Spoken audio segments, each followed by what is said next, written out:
Riyadh Ansari. आज मैं लोक विकास परिषद के बानी उसके अध्यक्ष अब्दुल वाहिद साहब के पास मौजूद हूँ। आपने देखा इससे पहले औरंगाबाद नामांतरण की लड़ाई के लिए इन्होंने एक बहुत संघर्ष किया है और आज पूरे शहर में इस बात के चर्चे हैं कि इतना बड़ा फैसला कोर्ट के आने के बाद सुप्रीम कोर्ट में जाने की हलचल क्यों नहीं हो पा रही और क्या होने वाला है। ये बात को जानने के लिए उनके पास पहुंचे हैं। सर, हमारे चैनल में आपका खैर मकदम है। सर, आप भी जो है तो पिछले थे, आपने भी हाई कोर्ट में गए थे। आप आगे की रणनीति क्या है आपकी? क्योंकि आपने बहुत बड़े दावे किए थे कि हम औरंगाबाद को नाम बचाने वाले हैं, बहुत सी बातें थी। आज जनता आपकी तरफ देख रही है, क्या कहेंगे आप? देखिए, सबसे पहले आज जो आपको बुलाने का मतलब है वो औरंगाबादी है जी, क्योंकि आप सब जानते हैं और औरंगाबाद की पूरी आवाम जानती है, औरंगाबाद से मोहब्बत करने वाला हर इंसान आज परेशान है। उसको ऐसा लग रहा है कि किसी ने उसकी इज्जत उतार दी। बड़े रोड पर किसी औरत का कोई दुपट्टा खींच ले, जैसी तकलीफ उसको होती है, आज वो तकलीफ औरंगाबाद से मोहब्बत करने वालों को हो रही है जी। हम शुरू से ही इसमें काम कर रहे हैं। हम मतलब और भी लोग हैं जी, इसमें काम कर रहे हैं। हम हाई कोर्ट भी गए, लेकिन आप जानते हैं कि हाई कोर्ट से पिटीशन हमारी सबकी खारिज हो गई। अब इसमें रास्ता है कि हम सुप्रीम कोर्ट जाएं। जी, तो आपको बुलाने का मकसद भी यही है कि सुप्रीम कोर्ट जाना ये बहुत बड़ा काम है जी, और बहुत रिस्की काम है, और बड़ा काम बड़े लोग करें तो ये ज़्यादा अच्छा कर सकते हैं जी। इसलिए हम जो है, अल्लाह ने हमारे बीच एक बड़ा आदमी रखा है जी, जिसको हम इम्तियाज़ जलील के नाम से जानते हैं, जी, जो कि हमारे खासदार हैं। आमदार के वक्त भी मुसलमान के नौजवानों ने, बुज़ुर्गों ने, माँ बहनों ने उनको वोट भी दिया था और उनके लिए रोज़े रख के दुआएं भी की थी जी। 2019 में भी आवाम ने जो है तो अपनी जान माल सब लगाकर उनके लिए मेहनत करके उनको खासदार बनाने के लिए रोज़े रख के दुआएं की। और आज फिर 2024 में खासदार साहब के लिए पूरी कौम ने एकजुट एक जगह आकर उनको वोटिंग की। तो हम ये कहना चाहते हैं खासदार साहब से कि खासदार साहब, जो कौम आपके लिए दीवानावार परेशान है, जो कौम आपके लिए अपने ना बाप को देख रही है ना भाई को देख रही है, तो उस कौम के लिए आप क्या कर रहे हैं? औरंगाबाद का जो मसला है, ये मसले में हम समझते हैं और जानते हैं कि औरंगाबाद के नाम के मसले में जनाब इम्तियाज़ जलील साहब ने नाटक, नौटंकी और तमाशे के सिवा कुछ नहीं किया। ये हमारा इल्ज़ाम है और हमारा इल्ज़ाम अगर गलत है तो खासदार साहब ये साबित करते हैं। क्योंकि जब महाराष्ट्र सरकार ने जी एनओसी के लिए सेंट्रल गवर्नमेंट को खत लिखा था, तब 16 जनवरी 2022 से लेकर 24 फरवरी 2023 जी, ये दरमियान में जो है तो औरंगाबाद के खासदार होने के नाते इम्तियाज़ जलील साहब ने होम मिनिस्ट्री में ऑब्जेक्शन लेना चाहिए था जी। होम मिनिस्ट्री में ऑब्जेक्शन लेना चाहिए था। इन्होंने ऑब्जेक्शन नहीं लिया। इन्होंने पार्लियामेंट में, संसद में, जहाँ पर ये लोग कहते हैं कि आप हमको पार्लियामेंट पहुँचाओ, हम तुम्हारी आवाज़ वहाँ बुलंद करेंगे, लेकिन जब औरंगाबाद की इज्जत लूटी जा रही थी नाम की, तो इन्होंने पार्लियामेंट में आवाज़ नहीं उठाई। ना इन्होंने पार्लियामेंट में आवाज़ उठाई, ना इन्होंने होम मिनिस्ट्री में ऑब्जेक्शन लिया, ना ये हाई कोर्ट गए, ना ये सुप्रीम कोर्ट गए। तो हम ये पूछना चाहते हैं कि औरंगाबाद के लिए आपने क्या किया। इसलिए आने वाली 2 तारीख को जी 2/6/2024 जी 2 जून 2024 को मैं अब्दुल वाहिद, लोक विकास परिषद प्रेसिडेंट, अपने तमाम कारकुन और उम्मत कौम के वो नौजवान जो मुझसे रात दिन पूछते रहते कि साहब औरंगाबाद का क्या हुआ, जी औरंगाबाद का नाम चेंज हो गया क्या, साहब इसके बाद क्या करने वाले हैं, जो लोग मुझे पूछते रहते हैं कि अब क्या है, अब क्या होगा, सुप्रीम कोर्ट कौन जाएगा, कौन लड़ेगा, और ये वो सारे लोगों को लेकर मैं अब्दुल वाहिद 2 जून को हमारे खासदार इम्तियाज जलील साहब इनके घर पे यूं समझो कि मैं मोर्चा लेकर जा रहा हूँ 2 जून जी। और वहाँ पर हम उनसे कैमरे में उनसे सवाल करेंगे और औरंगाबाद के लिए उन्होंने क्या किया और वो क्या करने वाले हैं, वो कौम को मुतमईन करे। कौम का दिल बिलग रहा है, फड़ कर रहा है कि क्या होगा, औरंगाबाद का नाम चला तो नहीं जाएगा, कल मुझे एड्रेस में संभाजी नगर लिखना तो नहीं पड़ेगा, ये सोच लोग परेशान है। मेरा आधार कार्ड से औरंगाबाद हट तो नहीं जाएगा, मेरे पैन कार्ड पे संभाजी नगर आ तो नहीं जाएगा, तो लोग परेशान है। खासदार साहब, ये इसमें मेरी कोई सियासत नहीं है। अगर ये बात, ये ऑब्जेक्शन, ये मोर्चा मैं इलेक्शन से पहले आपके पास लाता था या आपके खिलाफ बोलता था तो आप मान सकते थे या कौम भी मान सकती थी कि मेरी कोई सियासत है। लेकिन अब इलेक्शन हो चुका, हमने आपको वोट दे चुके हैं और इंशाल्लाह हो सका तो आप जीत भी जाएंगे। लेकिन ये जो कौम का मसला है, इसको आप आगे आकर लीड कीजिए। अगर आप लीड नहीं कर सकते तो आप बोल दीजिए कि हम कुछ नहीं कर सकते, आप कीजिए। अल्लाह के करम से ये लड़ाई हम लड़ेंगे और जो 2 जून को हम आपके पास आ रहे हैं और इज़्ज़त के दायरे में, शराफत के दायरे में आप हमारे सवाल के जवाब देंगे, ऐसी उम्मीद हम आपसे करते हैं। सर, अभी आपने कहा है कि उन्होंने कुछ किया नहीं है, आपने इल्ज़ाम लगाया।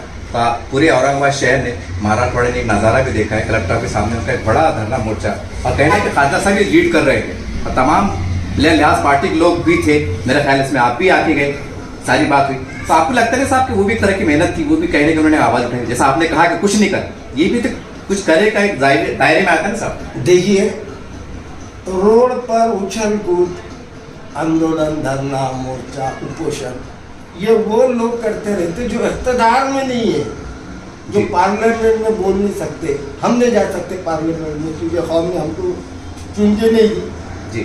तो हम अपनी आवाज़ को रोड पर उठाएंगे।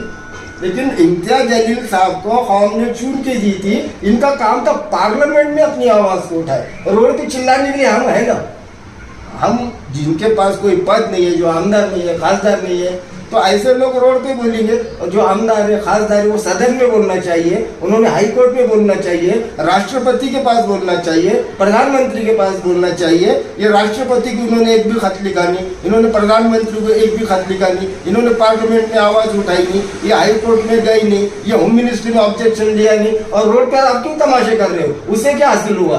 वो उन्होंने जो रोड पर किया आंदोलन, तो उससे अगर कुछ हासिल हुआ है तो आप मुझे बताइए।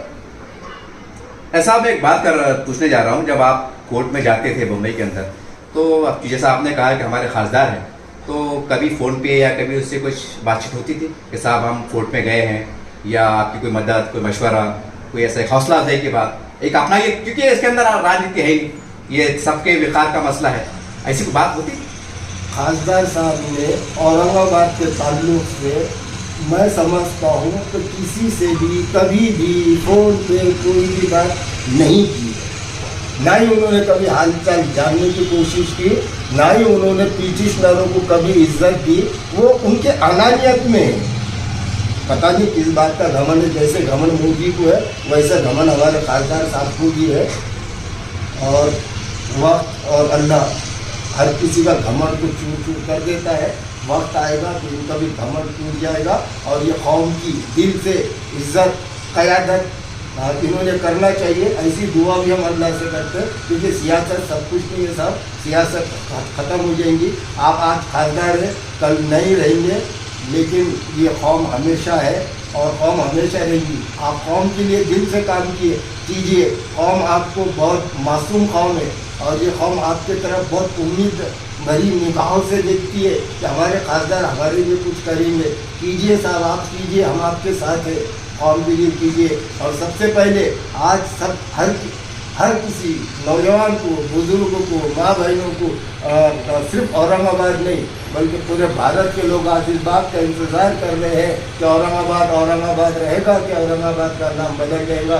तो खासदार साहब से मैं फिर एक बार आते बस गुजारिश करता हूँ कि साहब अपनी पूरी ताकत लगाइए। अल्लाह ने आपको ज़र ज़ोर सब दिया है, ये सब लगाइए और कौम के लिए रोड पर आइए, कानूनी लड़ाई लड़िए।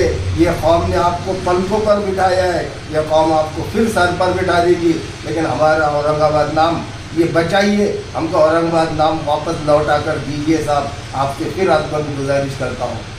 सर अभी जैसा आपने कहा कि जब हाईकोर्ट का फैसला आया था, जैसा अभी अपनी बातों में कहा कि भाई हमने इलेक्शन में आपको वोट दिया है, ये एक बहुत बड़े इतराफ़ किया है आपने कि आपने एमाइन को दिया, आपकी बात से जाहिर हो रहा है। तो फिर सवाल ये साहब कि जब कोर्ट का फैसला आया था तो आपने उसी बहानियाना मोहब्बत से खादर साहब के घर पे चले जाते कि साहब देखिए फैसला आ गया है, अब आप हमारे बड़े हैं, जैसा मोहब्बत का इजहार कर रहे हैं वालियाना, मैं इसलिए आपसे पूछ रहा हूँ। देखिए आखिरी बात ये बता रहा हूँ कि जिस वक्त हाईकोर्ट का फैसला आया था उस वक्त इलेक्शन चल रहे थे। अच्छा। और उस वक्त हम अगर ये बात को उठाते तो ये इन्होंने भी है ना कुछ भक्त पाल के रखे हुए। जिस तरीके से मोदी के भक्त है ना, जो सच्चाई देखते नहीं, बस बिला वजह जो भी खासदार के खिलाफ बोलेगा वो सही बोल रहा गलत बोल रहा, ये जानने की और समझने की कोशिश नहीं करते। वो बिल्कुल गाली गलौज की भाषा में आ जाते हैं। तो वो भक्त आगे ये बोलना शुरू कर देते थे, ये काम मैं अगर इलेक्शन से पहले कर देता था तो इनको खैरे साहब ने लगा दिए, इन्होंने चटा दिए, उन्होंने दिला दिए, इनसे पैसे ले लिए, तो मेरे पे इल्ज़ाम रखे जाते थे। इसलिए मैं इलेक्शन तक खामोश रहा और इलेक्शन के बाद में लोगों ने अपना काम कर दिया। अब मैं उसके बाद में खासदार साहब को याद दिला रहा हूँ कि वो अपना काम करे, हमारा औरंगाबाद हमको वापस दिला दे, यही गुजारिश है। सर एक से घटके सवाल, जैसे आपने देखा है सियासत के अंदर काफ़ी लोग इख्तलाफात भी रहते हैं, हमने देखा है। अब कई जो आपकी ऐसे जो याचिका करता है, अब ज़रूर नहीं कि हर का मिजाज उनसे मिले। जैसा आपने अनायत के इज़हार किया, वो कहेगा हम भी बहुत मेहनत कर रहे थे, आखिर पल में हम तो खासदार सबके पास जाए। खुल के पूछ रहा हूँ, ऐसा अगर ऐसा हुआ कहने के इंतजार कर रहा, सवाल ये आ रहा फिर इत्तेहाद का मुजाहरा कहाँ होगा? फिर जब मुत्तहद होकर सुप्रीम कोर्ट में जाएंगे, शायद कोई अच्छे नताइज साथ देंगे। अगर ऐसी सूरत हाल होती है तो फिर आप क्या कहना चाहें? अच्छा सवाल किया आपने। मैं ये कहना चाहता हूँ कि सुप्रीम कोर्ट में अभी हम जितने पिटिशनर थे जी, और हमारे जो पिटिशनरों ने सबसे ज़्यादा मेहनत की वो उस्मानी साहब हैं जी। उस्मानी साहब अल्लाह उनको जगह कर, उन्होंने बहुत मेहनत की और आज भी कर रहे हैं। तो हम जितने भी पिटिशनर हैं, जिसकी भी पिटिशन अच्छी रहेगी सुप्रीम कोर्ट में वो जाएगा, आपस में कोई इख्तलाफ ना हो। और खासदार साहब हमारी पिटिशन लेकर भी जाना चाहते तो हम उनके साथ जाकर जहाँ बोले वहाँ साइन मारने को तैयार है, लेकिन आगे तो बढ़ो यार, अल्लाह ने आपको ज़र ज़ोर सब दिया, आगे बढ़ो। हम आपके पीछे हैं, हम आपके साथ में, आपके आगे नहीं है, हम आपके पीछे हैं। आप आगे रहिए और औरंगाबाद को बचाइए। आखिरी सवाल साहब 1 सेकंड का। सर अगर कुछ हाल जैसा आपने मोर्चा लेके गए, हो सकता है कुछ सियासी बात आ जाए, कुछ राजनीति बीच में आ जाए, पता नहीं क्या हो जाए, क्या अब्दुल वाहिद साहब लोक विकास परिषद इस बात में सक्षम है कि अगर हालात कुछ बनने होते हैं या आपके मिजाज में मेल नहीं खाते हैं तो अपने बल पे आप सुप्रीम कोर्ट में जाएंगे, ऐसा कुछ है इरादा आपका? मैं जब इतनी बात कर रहा हूँ तो इसीलिए कर रहा हूँ कि मुझे खासदार साहब की भी ज़रूरत नहीं है और किसी की भी ज़रूरत नहीं है। अल्लाह के रहमो करम से और आवाम की दुआओं से ये लोगों को हम इसलिए इज्जत दे रहे हैं, इसलिए आगे बढ़ा रहे हैं कि कौम इनको बड़ा मानती है। अगर मैं आज डायरेक्ट सुप्रीम कोर्ट चला जाऊंगा, सीधा सुप्रीम कोर्ट चला जाऊंगा, तो यही लोग कहेंगे कि बड़ों से मशवरा क्यों नहीं किया, बड़ों को क्यों नहीं पूछा। अगर ये लोग नहीं जाते हैं तो आपकी दुआओं से, अल्लाह के करम से और तमाम शहर के नौजवानों की दुआओं से, बुजुर्गों और उलमाओं की दुआओं से अब्दुल वाहिद अकेला सुप्रीम कोर्ट जाने की काबिलियत रखता है। देखिए, इस तरह से अब्दुल वाहिद साहब से हमारी मुलाकात हुई और ये औरंगाबाद नाम का जो विषय है ये पूरी औरंगाबाद शहर में, ज़िले में गूंज रहा है। लोग कह रहे हैं कि क्या होगा, क्या होगा, कौन बढ़ेगा, क्योंकि सुप्रीम कोर्ट है साहब। वो कोई मामूली शहर नहीं है कि भाई बस का टिकट निकालो 1500 में काम हो जा रहा। लाखों रुपए लगते हैं, पैसों का मसला है, सारी बात है। करके मैं बहुत खुल के पूछा हूँ कि अगर हालात अगर आपके मुआफ़त में नहीं आते हैं तो क्या आप अकेले दम पे लड़ेंगे? इन्होंने कहा कि मैं अपने दम पे लड़ूंगा, जनता को साथ में ले जाऊंगा। बाकी सब बातें आपके सामने। उम्मीद करते हैं कि इस मौजू को लेकर तमाम लोग राजनीति को छोड़कर, जैसा एक बार सब एक प्लेटफॉर्म पे आए थे, आज आने की जरूरत है। इस तरह के चर्चे पूरे शहर में चल रहे हैं। उम्मीद करते हैं कि जैसा इन्होंने बड़ापन दिखाया, बड़ा दिल दिखाया है, तमाम लोग खुद होकर पहल करें। इसमें यह ना सोचें कि भाई मैं बहुत पुराना हूं, मैं बहुत बड़ा, ऐसी बात नहीं है, क्योंकि नाम का विखार का मसला है। एक अल्लाह के वली औरंगजेब रहमतुल्लाह के वली की शान का मर्तबा है। अगर उससे वली की निस्बत से, वो नजरी से अगर हम जुड़ते हैं, यकीन से अल्लाह की मदद आएगी। अब आगे क्या होगा ये तो अल्लाह ही जाने। देखते रहिए आप इस चैनल को। जय हिंद, जय महाराष्ट्र।